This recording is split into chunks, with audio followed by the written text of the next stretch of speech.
Assalamualaikum warahmatullahi wabarakatuh. Saya Nazla Mira Lubis dengan NIM 404200014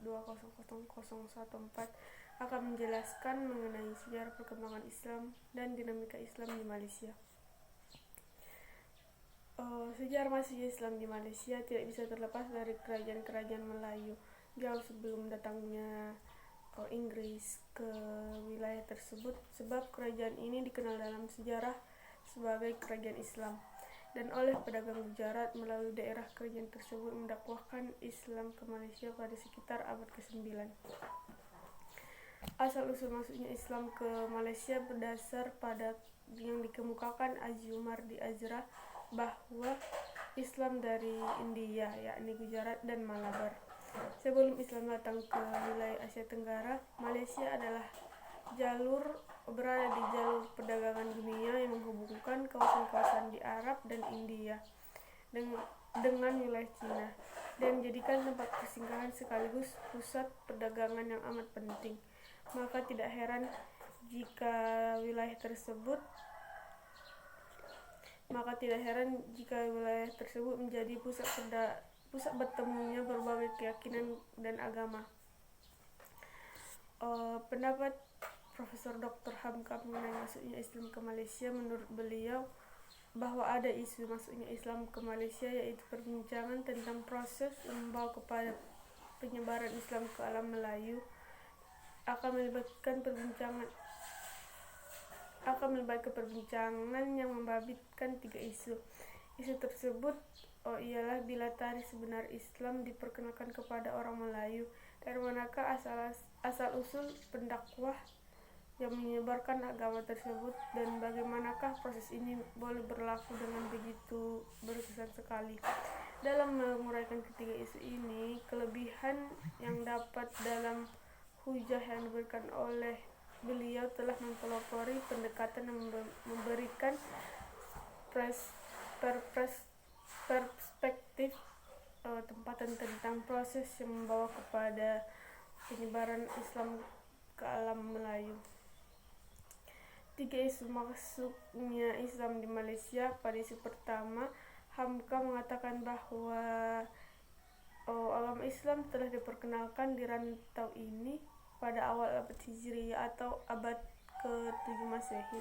Pendapat yang beliau kemukakan ini adalah berdasarkan kajian yang dilakukan dengan merujuk sumber Cina. Pendapat yang dikemukakan juga adalah dengan bersandar kepada tulisan oleh seorang sarjana barat, yaitu T.W. Arnold, yang mengaitkan penyebaran agama Islam dengan peranan yang dimainkan oleh pedagang Arab.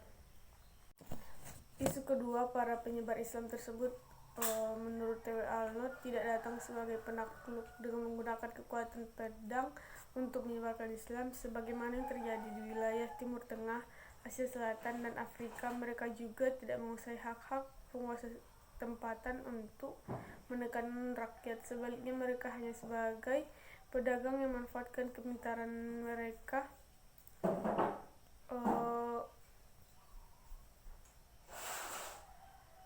dan peradaban mereka yang tinggi untuk kepentingan penyebaran Islam dengan memperkenalkan toleransi.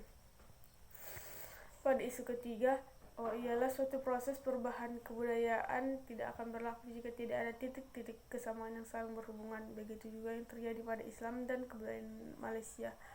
Seandainya Islam dengan serta-merta menghapus segala kebudayaan dan tradisi wujud sebelumnya, mungkin ia sama sekali tidak akan menemukan tempat untuk memasuki pulau-pulau di kawasan ini. Islam sebenarnya telah masuk di berbagai wilayah Malaysia berabad-abad sebelum pengislaman besar-besaran dimulai. Para pedagang asing yang telah menetap di bandar-bandar dan kerajaan-kerajaan Islam yang pertama terdapat di Sumatera bagian utara dan pantai barat Semenanjung sejak lebih kurang abad ke-13, mungkin lebih awal dari itu. Akan tetapi menurut Hari Jebenda, Baru pada abad ke-15 dan 16, agama Islam menjadi kekuatan kebudayaan dan agama utama di Kepulauan Sumatera. Perubahan yang agak mendadak ini mungkin disebabkan semakin meluasnya ajaran Sufisme oleh para sufi yang berperan sebagai pendorong gerak maju agama. Para ahli sejarah Malaysia, Islam masuk di Semenanjung Malaka melalui para pedagang Muslim dan Mubalik.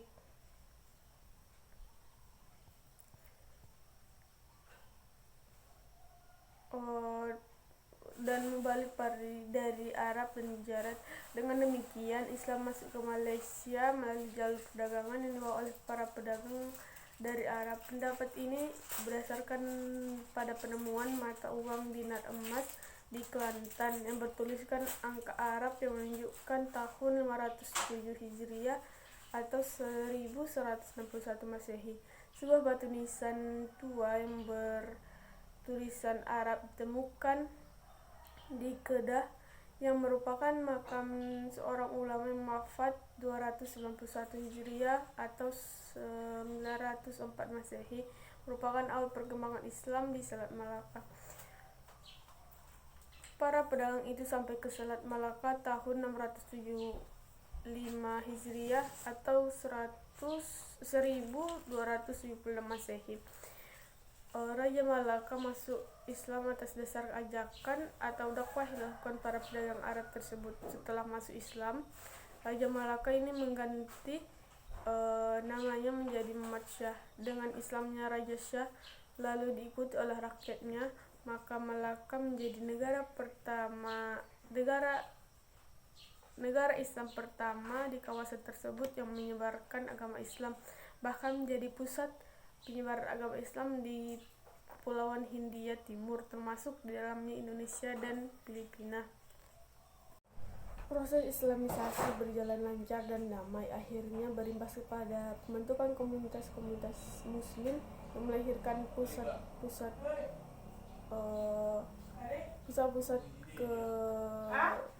kekuasaan Islam. Pada pertengahan abad ke-12 Masehi berdiri Kesultanan Kelantan yang merupakan sebuah kerajaan Islam pertama di Semenanjung Malaka. Setelah itu pada abad ke-14 Masehi muncul sebuah kerajaan Islam lainnya yang bernama Terengganu. Pada masa Terengganu menjadi pusat penyebaran Islam di pantai timur Semenanjung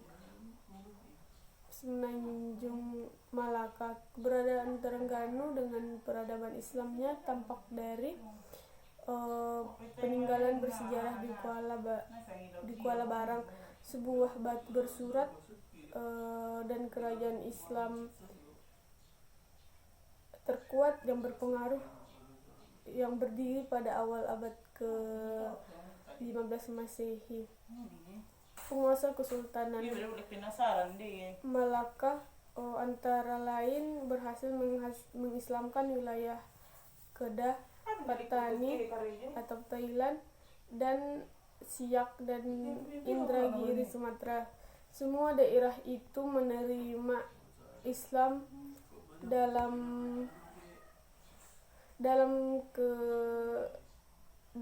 kedudukannya sebagai wilayah kekuasaan Malaka. Kerajaan ini memiliki undang-undang yang merupakan perpaduan antara yang tertulis disebut Undang-Undang Malaka. Undang-undang itu merupakan perpaduan antara hukum Islam dan Melayu yang berlaku di seluruh negeri Malaka. Cukup sekianlah hasil presentasi saya. Maaf apabila ada kurang dan sulit dimengerti.